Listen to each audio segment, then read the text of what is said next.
Cora, Collage, and the Classroom, The Allegory of the Oyster, a response to Anthony Collamati's dissertation, Camera Creatures, Rhetorics of Light and Emerging Media, chapters 4 through 6.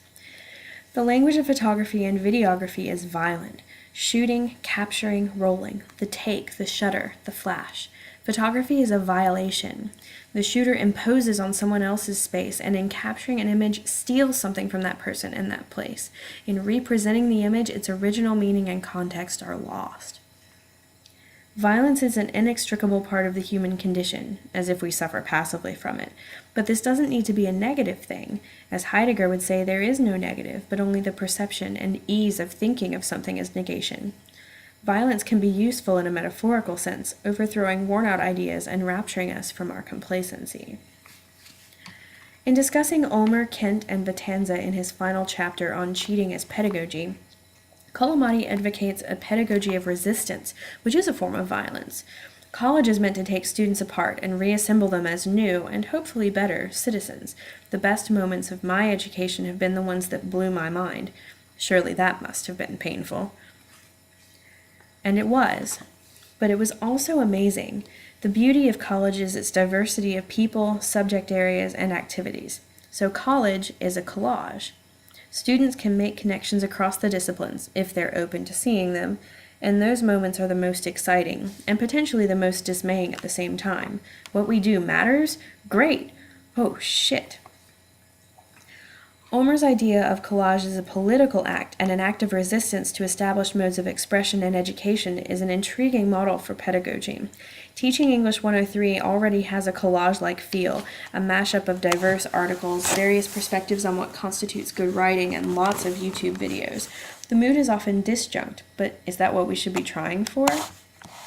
We have to get someplace where this kind of reasoning works, and Ulmer offers the idea of Cora. Cora is the place that is a gap, unoccupied, a haunted or evacuated or dreamlike non-place. Collamati cites Nicholas and Trinken, who says that the unstable foundation of the Cora, quote, establishes practices in an intellectual continuum between science and art, unquote. The interplay between the sciences and the humanities has always appealed to me, and the theorists Collamati cites at this program encourage the kind of out-of-the-box thinking that happens when we cross disciplinary borders. I'm reminded of why Vernon Burton's Digital Humanities Lab is so significant and how much it can grow if it gets even more inclusive. That lab is Burton's Cora. It exists for him more as an ideal than a physical place, and indeed it currently lacks a physical place, which is a major drawback of the project. I may be wrong in thinking of Cora existing as a different imagined landscape for each person, but Collamati encourages that reading by explaining the spirit and social feeling of Cora. Cora is a metaphysical place, while topos is a physical place. My Cora is rooted in the topos of the Outer Banks, a dynamic landscape that still serves me well in making sense of myself and my education. So to illustrate what Vitanza and Ulmer require of rhetoricians in terms of our purpose, I propose an analogy. Rhetoricians should be like oysters. Get ready for an ecology lesson. Oysters are filter feeders, taking in all the dead organic material and even pollution from the waters around them and churning out clean water. According to the Chesapeake Bay Foundation, an adult oyster can filter 50 gallons of water in a day. Oysters make the poisonous palatable and make possible the continuing health of our estuaries and waterways. Oysters are also important habitat creators as well.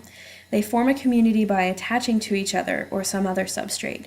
Each generation builds on the previous one, baby oysters attaching to their dead progenitors, and the living reef is always on top in the path of currents and tides.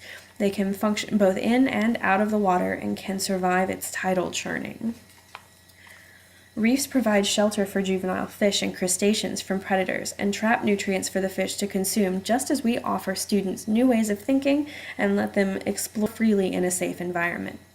Reefs never hold their occupants down, but animals congregate around them, forming their own rich, diverse, and mutually beneficial communities. Reefs also act as storm breakers, slowing and weakening storms that might otherwise rage on shore. Storms are essential to the survival of reefs, though, because when a storm is strong enough to unground the oysters, it redistributes them all over the estuary and makes many new reefs possible, thus improving the overall water and habitat quality throughout. But perhaps oysters are too grounded. to go along the grain with parology, which seeks to rupture settled ideologies. We don't want to shelter our students from the dangerous, confusing world, because in order to effect change, they have to confront its discrepancies for themselves. Nor do we want to stay grounded, trapped on the reef in our own thinking. Instead, we need collage and bricolage. We need to cut out and turn over expectations, appropriate, commute, and reimagine accepted theory.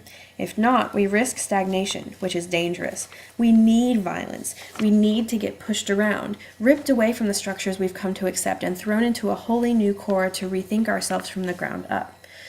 Christina Hung has been encouraging us to reimagine the purpose of art and think of art as resistance, just as Ulmer and Vitanza call for rhetoric to resist structure. The oyster has been represented as an art object for thousands of years, but more for their use as symbols of wealth or sexuality than for any aesthetic appeal. And reefs are really not that beautiful. They look like discarded piles of trash. Oyster reefs are perfect examples of functional artwork. They combine theory and practice. They make and they do. They are a living collage, and they're political. The loss of oyster reefs along our coast has been devastating to fisheries, economies, and overall water quality. Without oysters, the system breaks down and is reduced to an ecology of jellyfish and algal blooms, which is not how we want our waterways to be, or our educational institutions, or our classrooms. The kind of violence we need in our lives is the cut of the oyster shell on the foot and the storm event that scatters the reef, not the depletion of oxygen from the water and swarms of stinging creatures. We need to challenge, not stifle, ourselves and our students. We need a pedagogy of violence. That obviously doesn't mean beating students with rods, but shooting ideas at them, putting them in an environment that simultaneously challenges and frees them, like a reef. Collage is a great way to frame a course, using Ulmer's collage tactics: chora, appropriation, juxtaposition, commutation, nonlinearity, and imagery. The oyster is a version of the saprophyte Collamati discusses, turning death into life, feeding on the useless, non-rational, purposeless mess discarded by society and repurposing it for the betterment of the ecosystem. As teachers, we should do the same. An oyster can clear the water for the fish around it, but what the fish see and where they choose to go from there is up to them.